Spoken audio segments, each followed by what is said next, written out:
Fait que, merci. Non, toi, Martin, merci d'être là. Ben, Merci, ça fait Pacou, d'être plaisir, là. puis Et fuck you. à l'inverse du spectre, mange la marde, mon cher. Fait que, D'ici la fin de la pandémie. là-dessus, on va s'en aller vers notre thème de Bruno Corbin. Je vais mettre son indicatif. T'es correct, toi? Ben, moi, il y a du volume.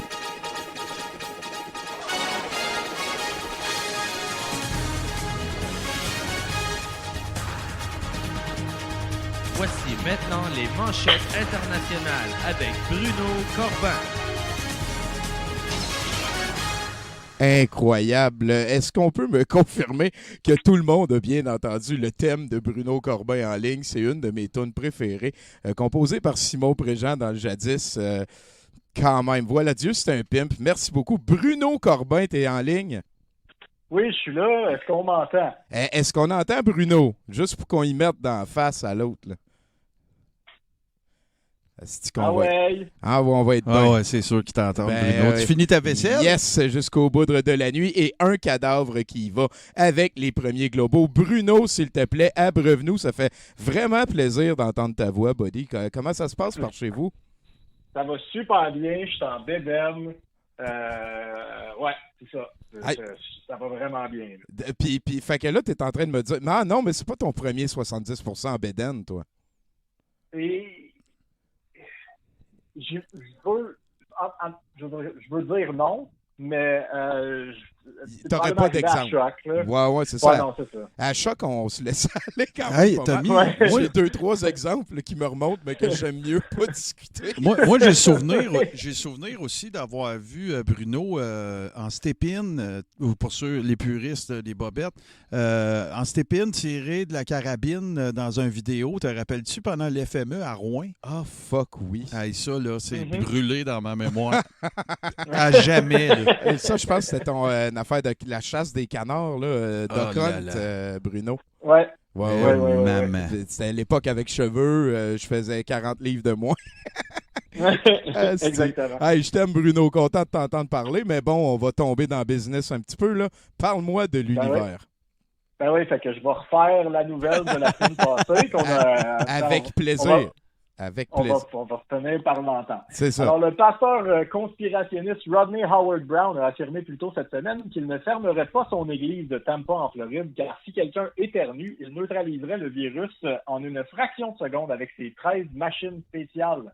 Pendant son serment, le pasteur a également affirmé que si les gens avaient simplement la foi, Dieu multiplierait par magie leur rouleau de papier de toilette. Vous direz, je vais manquer de papier de toilette, mais vous aurez un ou autre rouleau là où il y en avait un avant, a-t-il affirmé, ajoutant que c'est la subsistance surnaturelle, c'est l'effet de la subsistance surnaturelle et que Dieu veut vraiment que vous ayez confiance en lui en ce moment. Il a depuis été arrêté pour manquement au respect à la loi sur les mesures d'urgence. Le pasteur a été arrêté. Penses-tu que ça va devenir une espèce de victime religieuse niaiseuse, ça, là? Ben, il faudrait, là. Ça serait de. Hey, moi, j'ai une requête. Est-ce que je peux faire une requête? Moi, vu que tout marche, là, j'aimerais donc ça le voir, Bruno, moi, dans ce live-là. Bien vu, j'ai oublié de... Écoute, peut-être qu'il n'est pas en bédaine, là. Mais... Et voilà, on fait apparaître Bruno ici. Ouais, oui, là, désolé. écoute. Bien vu, Martin. J'avais oublié ta photo, mon cher Bruno. Mais là, est-ce que tu as vu aujourd'hui, ils ont comme parlé qu'il y avait des États qui permettaient les réunions religieuses, des États des États-Unis, là? Ah ouais? Ouais. Il y a 14 États. Moi, j'ai vu ça passer sur Facebook. C'était plus que je te demandais des nouvelles avant de trouver ça niaiseux en esti, là. Mais bon, voilà. Ah ben, je te dirais oui. Numéro 1, oui. Et numéro 2, je suis pas surpris. Et voilà. Bon, OK. Fait que, on peut te laisser poursuivre dans tes nouvelles. On souhaite la meilleure des quarantaines à tous les freaks religieux aussi, là. Exactement. On se transporte à Deltona, en Floride, encore, où Joseph Roberts, 32 ans, a tenté d'entrer dans une maison vers 5h45 du matin en brisant une fenêtre. L'une des habitantes de la maison, une mère de famille de 42 ans, a été réveillée par le bruit et s'est dirigée vers la fenêtre, arme à feu à la main. Apercevant l'homme tentant d'entrer dans la maison, elle a appelé le 911, affirmant « Je ne veux pas lui tirer dessus, mais je vais être obligée ». Après plusieurs avertissements verbaux, la femme a finalement tiré sur l'homme de 32 ans qui a cessé de tenter d'entrer dans la maison à ce moment-là. Arrivés sur les lieux, les policiers ont constaté l'état de l'homme et l'ont transporté à l'hôpital. Lorsque questionné sur les raisons de ses actes, l'homme a affirmé qu'il était pourchassé par des dinosaures Il affirme également qu'il a probablement fumé du mauvais cannabis. Probablement. Probablement. Où il y avait des dinosaures. Oui, où il y a un des deux. Sacrement de calice. OK, c'est assez glorieux, ça. À Norfolk County, en Ontario, maintenant, la police a reçu plusieurs appels concernant un homme dénudé se roulant dans la pelouse devant une maison de Charlottesville. Lorsque les policiers sont arrivés sur les lieux, l'homme a pris la fuite, mais a rapidement été rattrapé et arrêté sans incident. L'homme de 31 ans a été accusé d'intoxication sur la place publique. La police affirme que l'incident ne semble pas être relié à un autre incident similaire qui s'est déroulé quelques jours plus tôt, où un autre homme dénudé est entré par effraction dans un commerce Concession 13 de Townsend.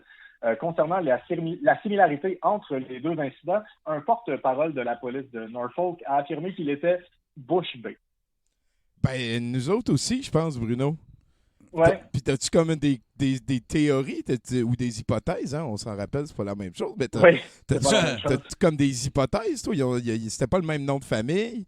C'était pas le même gars, c'était pas le même âge. Ils allaient-tu à la même école puis ils ont fait des paris, genre? Écoute, c'est possible. Moi, je pense que c'est peut-être le escalation qu'ils appellent. Là. Il y a une personne qui le fait, puis après ça, il y a comme une autre personne. Ça prend quelqu'un d'autre. Ouais, OK. Ça devient la mode. Tu sais. La mode, câlisse, Bruno. Aïe, t'en as-tu une autre avec ça? Ben oui, certainement. Hey, let's go, man. À Eugene, en Oregon, un homme et une femme se disputaient dans le stationnement d'un U-Haul. Lors de la dispute, l'homme qui était au volant d'un véhicule aurait lancé un feu d'artifice allumé à la femme. Elle aurait réussi à éviter le projectile qui s'est retrouvé sous un camion où, à l'insu des deux rivaux, un autre homme était en train de voler de l'essence. Les étincelles venant du feu d'artifice sont alors entrées en contact avec l'essence et 4 camions U-Haul ainsi que le voleur ont pris feu. La femme et le voleur d'essence ont tous les deux pris la fuite. Une vidéo de surveillance a dévoilé la plaque d'immatriculation de l'homme qui a lancé le feu d'artifice et il a été arrêté peu de temps après. Le voleur d'essence reste au large. C'était sûr que c'est pas au Walmart de Sherbrooke, ça? Hey, c'est capoté, ça, dude, man. Fait que là, il y avait tellement de crimes à la même place que c'est devenu plus dangereux. Ouais. Oui. Tu parlais d'escalade tout à l'heure. On reste dans le ton.